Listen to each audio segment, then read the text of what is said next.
समोर छत्रपती शिवाजी महाराज जयंतीच्या निमित्ताने एक भाषण प्रस्तुत करणार आहे. कृपया करून हे भाषण शांत चित्ताने ऐकावे ही नम्र विनंती.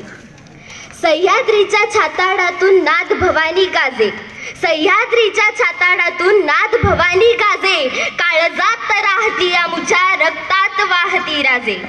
तुफान गरजतो आग ओकतो वाघ मराठी माझा, तुफान गरजतो आग ओकतो वाघ मराठी माझा, सन्मान राखतो जान झोकतो तुफान मातीचा राजा. वाघाची चाल गरुडाची नजर, स्त्रियांचा आदर शत्रूचे मर्दन, असेच असावे मावळ्यांचे वर्तन, हीच छत्रपती शिवाजी महाराजांची शिकवण.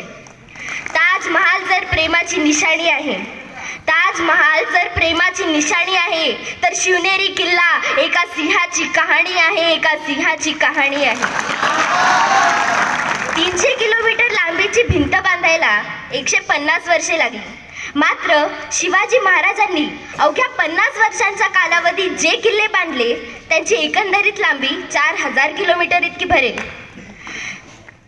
चीनच्या भिंतीला आम्ही जगातील एक आश्चर्य मानतो, तर मग हे काय आहे? अरे नुसता अभिमानच नाही तर गर्व आहे मला मी मराठी असल्याचा. ब्रिटिश लोक ओम या शब्दावर संशोधन करतायत की ओम बोलल्याने शरीरात ऊर्जा का निर्माण होते. पण मला असे वाटते, अहो खरं संशोधन तर छत्रपती शिवाजी महाराज या नावावर करायला हवे. कारण हे नाव घेताच अंगावरती शहारे उभे राहतात, हृदयाचे ठोके वाढतात, शरीरात एक वेगळीच ऊर्जा निर्माण होते. कोणी विचारलं तर कॉलर ताठ करून सांगा मराठे. मराठे या शब्दाचा अर्थ काय? मरेपर्यंत राजांच्या सेवेसाठी ठेवलेला. जगदंब जगदंब. 12 महिने, 11 खेळाडू, 10 बोटे, 9 ग्रह, 8 दिशा, 7 आश्चर्य, 6 संवेदना, 5 महासागर, 4 वेद, 3 ऋतू, 2 डोळे आणि फक्त एक Shivba. Maratha one man show. एकच राजे शिवराय माझे. सूर्य नारायण जर उगवले नसते तर आकाशाचा रंगच समजला नसता. जर छत्रपती शिवाजीराजे जन्मले नसते तर खरंच हिंदू धर्माचा अर्थच समजला नसता.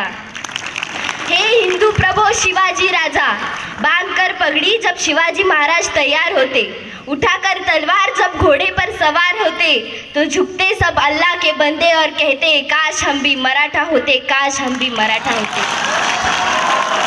इसवी सन 1660 मध्ये महाराजांचे 7 मराठी लढले आदिलशहाच्या 1500 माणसांबरोबर. त्या 7 योद्ध्यांची नावे विसाजी बल्लाळ, दीपोजी राऊतराव, विठ्ठल पिलाजी अत्रे, कृष्णाजी भास्कर, विठोजी शिंदे, सिद्धी हिलाल आणि सरनौबत कुडतोजी उर्फ प्रतापराव गुजर. वेडात मराठे वीर दौडले 7, या वीरांना मानाचा मुजरा. मित्रांनो, शाहिस्ते खानाला रोज डायरी लिहिण्याची सवय होती. त्याच्या डायरीचे नाव शाहिस्ते खान बुर्जी असे आहे.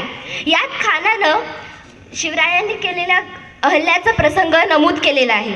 आणि याच बुर्जीत खानानं आणखी एक घटना नोंदवली आहे.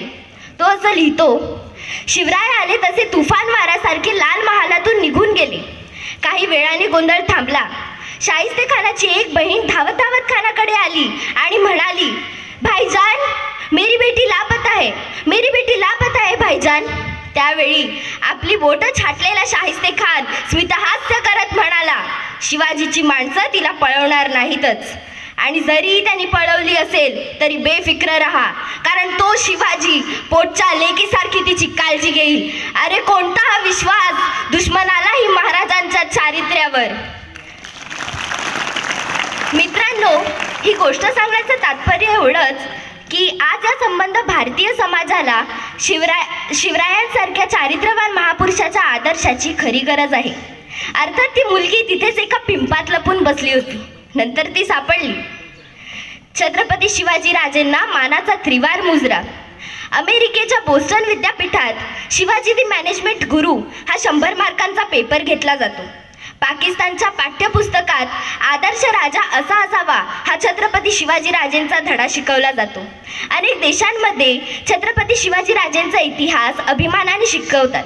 पण आमचं दुर्दैव, आमच्याकडे शिवरायांचा इतिहास पुसण्याचाच प्रयत्न केला जातो. अरे गर्व असेल शिवाजी यांच्या भूमीत जन्म घेतल्याचा तर त्यांचा आदर्श डोळ्यासमोर घ्या. अरे, शिवाजी महाराज जर मुसलमानांचे विरोधक असते तर मग शिवाजी महाराजांचा तोफखानाचा प्रमुख कोण होता? इब्राहिम खान. शिवाजी महाराजांच्या आरमाराचा प्रमुख कोण होता? दौलत खान. शिवाजी महाराजांचा घोडदलाचा प्रमुख कोण होता? सिद्दी हिलाल. शिवाजी महाराजांचा पहिला सरसेनापती कोण होता? नूर खान. शिवाजी महाराजांबरोबर आग्र्याला गेलेला मदारी मेहतर. शिवाजी महाराजांचा एकमेव वकील काझी हैदर. शिवाजी महाराजांचे त्या काळातले एकमेव चित्र उपलब्ध आहे. त्या चित्रकाराचे नाव मीर मोहम्मद. आणि शिवाजी महाराजांना अफजल खानाचा वध करण्यासाठी, नीट आहे का, अफजल खानाचा वध करण्यासाठी वाघनख्या पाठवून देणारा रुस्तुमे जमाल हाही मुसलमान. जर एवढे मुसलमान अधिकारी शिवाजी महाराजांच्या सैन्यात असू शकतात तर मग शिवाजी महाराज मुसलमानांचे विरोधक असू शकतात का? अरे, शिवाजी महाराजांचे 11 बॉडीगार्ड होते, त्यापैकी 10 मुसलमान होते. शिवाजी महाराजांनी एकही मस्जिद पाडले नाही किंवा एकही कुराण जाळले नाही याचा गांभीर्याने विचार या देशात झाला पाहिजे. रायगड किल्ला राजधानी बांधल्यानंतर तेथे जगदीश्वराचे मंदिर बांधले. महाराजांनी मंत्र्याला विचारले, जगदीश्वराचे मंदिर तर बांधले हो, पण माझ्या मुसलमान सैनिकांसाठी मस्जिद कुठे आहे? मंत्र्यांनी विचारले. महाराज, जागा दाखवा. शिवरायांनी आपल्या राजवाड्यासमोरील जागा दाखवली आणि तेथे आपल्या मुसलमान सैनिकांसाठी मस्जिद बांधून घेतली. हा इतिहास आपल्या देशात का सांगितला जात नाही? हा इतिहास जर समाजापुढे गेला तर या देशात सामाजिक दूरी निश्चितच नाहीशी होईल. अफजल खानाला मारल्यानंतर शिवाजी महाराज प्रतापगडावर गेले. जिजाऊंनी विचारले, अफजल खानाचे काय झाले? महाराज उत्तरले, मासाहेब, अफजल खान मारला गेला. जिजाऊंनी विचारले, त्याचं प्रेत कुठं आहे? महाराज उत्तरले, प्रतापगडाच्या पायथ्याशी. नंतर काय म्हणाले असतील हो जिजाऊ? शिवबा, अफजल खान जिवंत असेपर्यंत त्याच्याशी वैर होते. अफजल खान संपला, आता वैरही संपले. तुझ्या राज्यात कोण्या प्रेताला कोल्ह्या कुत्र्याने तोडावे हे शोभणार नाही. त्याच्या प्रेताचे सन्मानाने दफन कर आणि तुझ्या विजयाचे प्रतीक म्हणून ते स्मारक बांध.